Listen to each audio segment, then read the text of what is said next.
Today, we're going to be talking about the new player experience in Warframe and why I think it's not that bad. Though I know that might sound really silly because there's a lot of vets and near late game players that like to consider the game as making little to no attempt at teaching new players how to play. But I don't think that's really fair or that we're giving the new player experience much credit. When you start Warframe, you're met with a choice of path, and you can choose the Warframe path or the Paradox path. Wake up, Tenno. A choice awaits you. The path left is what I would expect of you. A warrior of frightening power.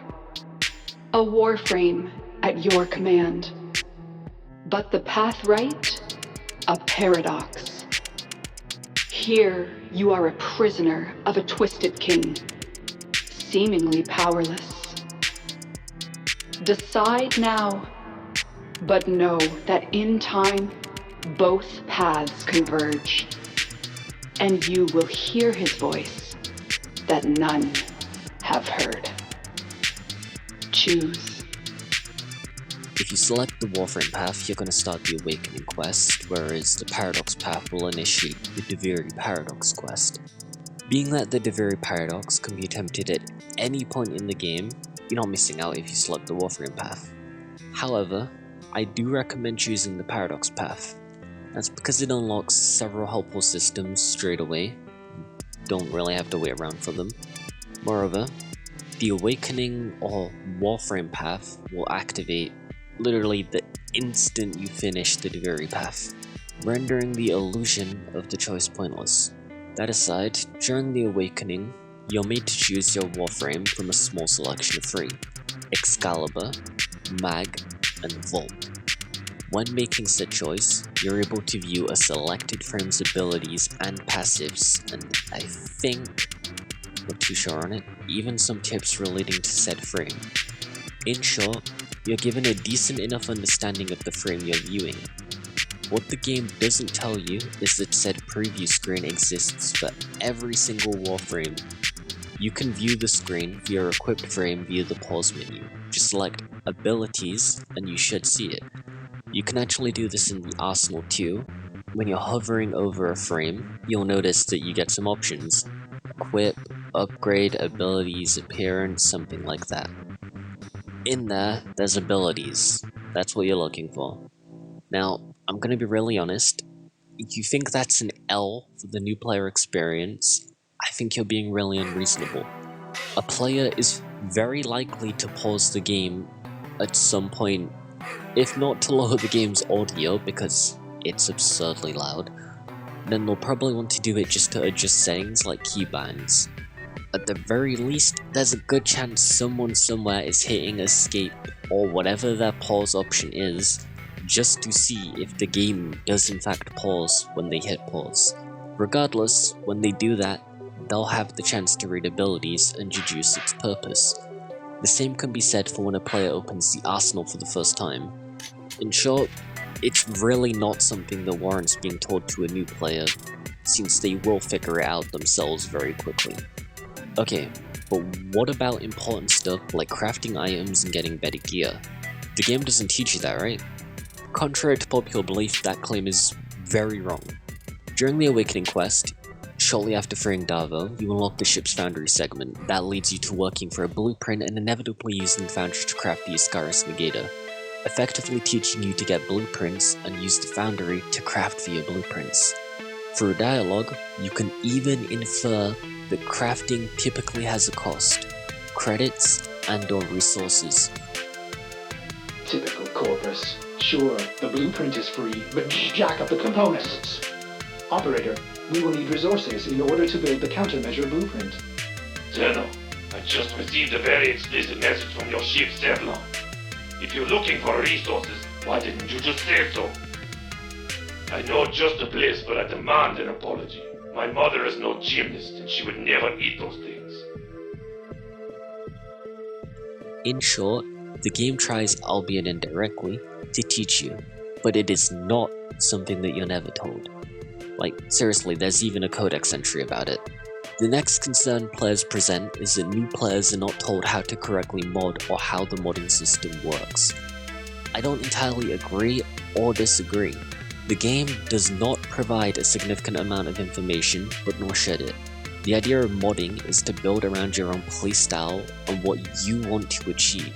A new player formula for creating meta builds isn't necessary. That aside, the game itself makes a reasonable effort to visually demonstrate the mod polarity system, a key aspect of modding. There's even in-game guides discussing how you can go about said system. And yes, the codex also details the basics of modding, damage types, and status effects. Really, I suppose y'all don't like reading. It's no wonder you have to search for meta builds instead of studying the stat window of your equipment. Speaking of which, while you're modding, select actions. You'll learn that you can do things to your weapon. And respectfully, you can't bitch about never learning what's within a menu if you actively choose not to open it. And yes, the codex references Orokin reactors, catalysts, and former, meaning a new player has no real excuse for not knowing what those are. Alright, but the biggest new player gripe. What am I supposed to do? Well, in recent years, a new addition came to the game.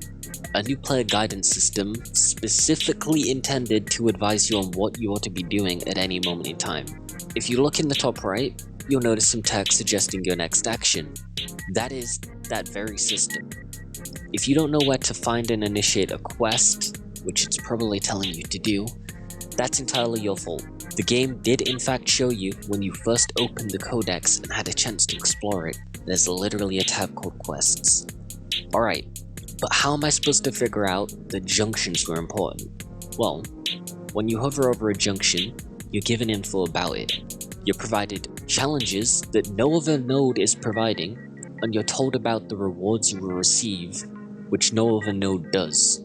And that includes listing access to another planet.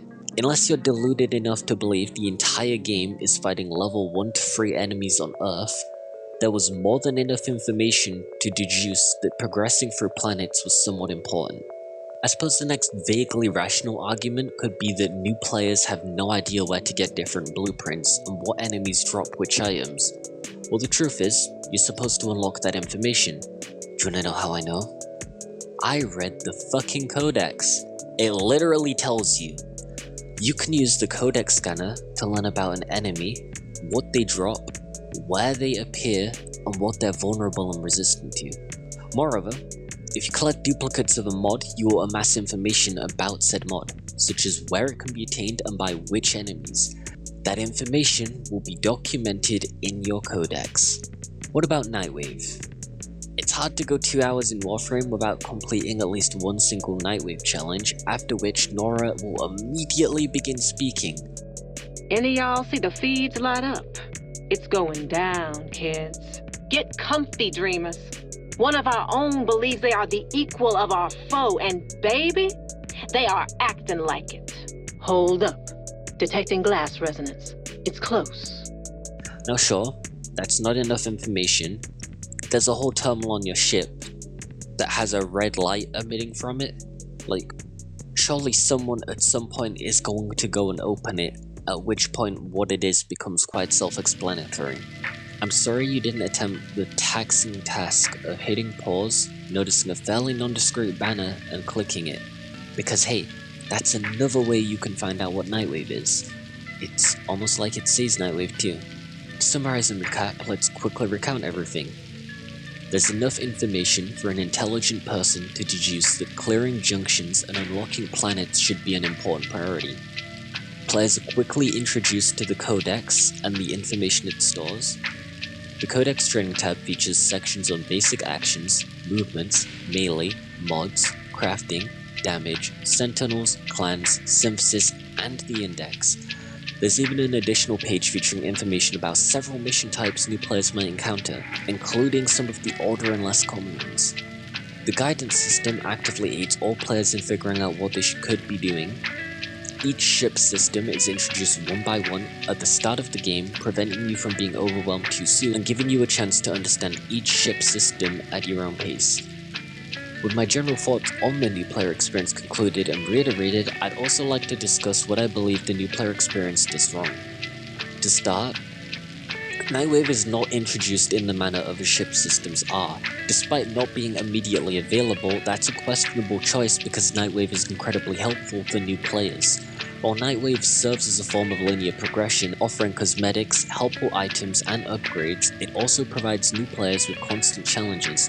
Hence, one would expect the game to make a greater effort to highlight the moment Nightwave became unlocked.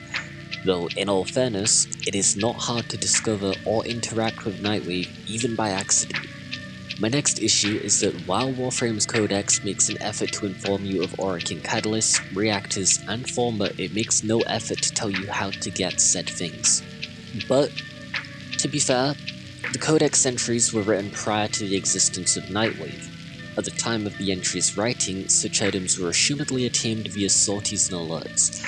Alerts are mostly discontinued in favor of Nightwave, and sorties won't be unlocked for at least 40 to 60 hours. In short, the items aren't immediately relevant to a new player, nor essential for quite some time.